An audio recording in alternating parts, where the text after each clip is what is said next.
nous allons accueillir un bénévole du Secours populaire, Camille Durand, qui aurait quelques questions à vous poser. Bonjour. Merci à vous de venir ici. Voilà, écoutez, moi je suis bénévole au Secours populaire depuis peu. On inscrit notre action en fait au niveau de la ville, au niveau du département, de la région, au niveau national et même à l'international. C'est une action en fait en équipe, c'est une action collective qui s'inscrit, je crois, dans la recherche de l'intérêt général, avec deux maîtres mots qui sont la solidarité et aussi des notions d'humanisme du coup. Ma question est simple finalement, c'est pas une question piège. Et j'aimerais savoir, parce que je pense qu'il y a des similitudes entre votre action publique et ce qu'on fait nous aussi chez le Secours populaire, et plus globalement dans toutes les associations en France d'utilité publique. Et j'aimerais savoir comment résonnent en vous ces deux termes, en fait, solidarité et humanisme. Voilà.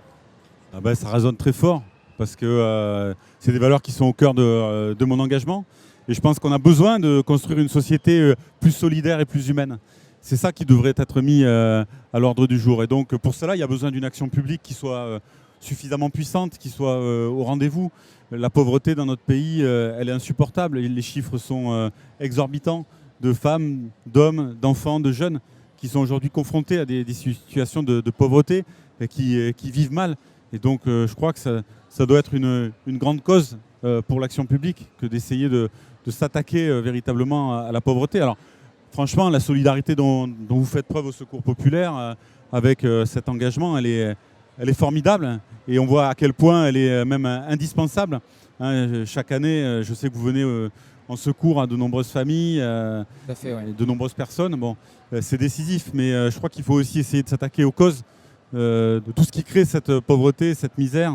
Et donc là, il y a beaucoup de travail quand même. Voilà. Oui. Donc ces deux termes de solidarité et d'humanisme, ils doivent aussi se conjuguer, je crois, dans l'action publique. Et la République, elle doit rimer avec ces deux thèmes, avec ces deux valeurs-là. Donc on a sans doute encore beaucoup à faire pour que l'action publique soit vraiment au rendez-vous, à la hauteur de ce défi. Parce qu'en face, les forces de l'argent, elles travaillent, la loi du profit s'installe. Et ça provoque beaucoup d'inégalités dans notre pays. Et donc, je crois qu'il faut beaucoup mieux partager les richesses, partager le travail. Et ça, c'est possible, mais ça demande de s'y attaquer. Ça ne va pas tomber du ciel tout seul. Oui, tout à fait. Je suis absolument d'accord. Ouais. Mais du moment qu'on s'inscrit dans l'action et que c'est un objectif et qu'on travaille tous ensemble, petit à petit, évidemment, les choses, elles devraient aller, je crois, dans ce sens, en fait. Mais je ne peux pas m'empêcher de penser qu'à un moment donné, il faut arriver, on va dire, presque au bout de quelque chose avant de pouvoir reconstruire autre chose, en fait, et de repartir sur quelque chose on va dire, de plus conforme à ce qui est au fond de chacun de nous, finalement. Et vous parliez de partage de richesses tout à l'heure. Et c'est vrai qu'on a eu tendance pendant de très nombreuses années à parler du partage de richesses comme le partage, en fait, de ce qui est créé, en fait, de la valeur ajoutée, en fait, du fruit du travail, entre le capital d'un côté et le travail de l'autre. Mais je crois qu'en fait, le vrai partage des richesses aujourd'hui, il se situe plutôt au niveau du capital, en fait. C'est-à-dire que c'est plus le salaire, en fait, qui doit être partagé ou quantifié ou revu. On en parle toujours du salaire minimum, de l'augmenter, etc. De mon point de vue, c'est plutôt en fait les actions en fait, qu'il faudrait mieux répartir. C'est-à-dire qu'on devrait être dans une société, je crois, qui accepte le capital, en fait, mais qui soit consciente aussi du fait qu'elle est là aujourd'hui, la vraie richesse à l'international, je parlais même au niveau national. Ouais. C'est mon point de vue, quoi. Moi, je pense qu'on a une domination aujourd'hui des forces de la finance sur l'organisation de la vie des sociétés dans le monde. Et c'est vrai aussi dans notre pays. Et on a aussi un problème de reconnaissance du travail, de reconnaissance des métiers. On voit beaucoup quand même émerger ces questions-là aujourd'hui. On l'a vu à l'occasion du débat sur les retraites, sur la reconnaissance du travail. Et quand je parle de partage de la richesse produite, je pense qu'on le voit, y compris dans un certain nombre d'entreprises dans notre ville, dans notre zone, où il y a quand même un sujet qui est posé, parce qu'il y a des richesses conséquentes qui sont produites et qui ne sont pas forcément réparties comme il le faudrait, ou qui ne viennent pas forcément rémunérer le travail. Donc moi, je pense que ça, c'est un véritable problème. Et la deuxième chose, c'est que repartir de zéro, j'en sais rien. En tout cas, je pense qu'il y a sans doute beaucoup de choses à changer, mais il y a aussi beaucoup de choses qui ont été construites dans notre pays qui sont extrêmement positives. Je pense à la Sécu. On parlait tout à l'heure avec vous du droit à la retraite. Franchement, je crois qu'il faut défendre la sécurité sociale parce que ça, c'est un grand vecteur de solidarité et d'humanisme, fondamentalement. C'est le principe qui avait été défendu par Ambroise Croizat, c'est-à-dire de chacun selon ses moyens, à chacun selon ses besoins.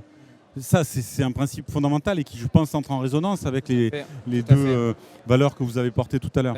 Et donc, je crois qu'il faut essayer plutôt de conforter la sécurité sociale, alors que certains plutôt s'y attaquent aujourd'hui. C'est vrai. Voilà. Donc, je pense que il y a ça, on pourrait parler de la sécu, on pourrait parler des services publics qui sont aussi des vecteurs d'égalité. Hein. Ouais, je pense que c'est une de leurs fonctions importantes de garantir l'égalité républicaine. Et donc, je crois qu'il faut essayer de faire en sorte que ces outils soient au rendez-vous des défis d'aujourd'hui, voilà, et de demain. Ouais. Et j'ai juste une question pour revenir au Salon des Jeunes. Qu'est-ce que, avec le stand du Secours Populaire, qu'est-ce que vous essayez de faire passer aux jeunes aujourd'hui pendant ce salon ? Eh bien, en fait, nous, on a constamment besoin en fait, d'avoir des personnes qui s'engagent, que ce soit de manière permanente ou même de manière ponctuelle en fait, avec nous. Ça peut être à l'occasion d'1 mois pendant les vacances d'été, ça peut être pendant 6 mois parce qu'une personne a perdu son travail et qu'elle souhaite, on va dire, mettre le temps qu'elle a à sa disposition à profit pour aider d'autres personnes. Moi, par exemple, j'ai interrompu mon activité professionnelle et j'ai décidé de donner de mon temps finalement au Secours Populaire et à tous ses bénéficiaires.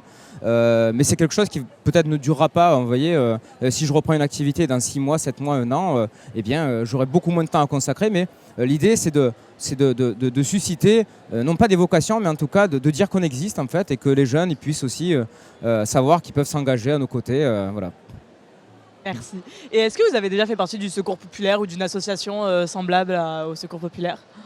Oui, j'ai déjà dans ma vie participé à des actions de solidarité, bien sûr, et à des engagements de solidarité. Mais je voulais souligner la force de cet engagement-là, parce qu'on a besoin de femmes et d'hommes qui s'engagent dans notre société de consommation. Et donc, voilà, je crois que ça, c'est un geste fort, extrêmement fort, qui mérite vraiment d'être souligné. Et j'ai été saisi il y a quelques temps de ça par des habitants de notre circonscription qui s'interrogent sur la notion du bénévolat. Et donc on a décidé d'engager un travail là-dessus avec eux pour regarder de quelle façon aussi on essaie de peut-être mieux valoriser l'engagement dans notre société. Voilà. Merci beaucoup. Ouais, j'aimerais rajouter pour corroborer ce que vous venez de dire que l'enrichissement, c'est pas forcément un enrichissement économique. Le fait de donner aux autres, en fait, ça apporte aussi, on va dire, une autre forme d'enrichissement, l'amour. Ça se monnaie pas non plus.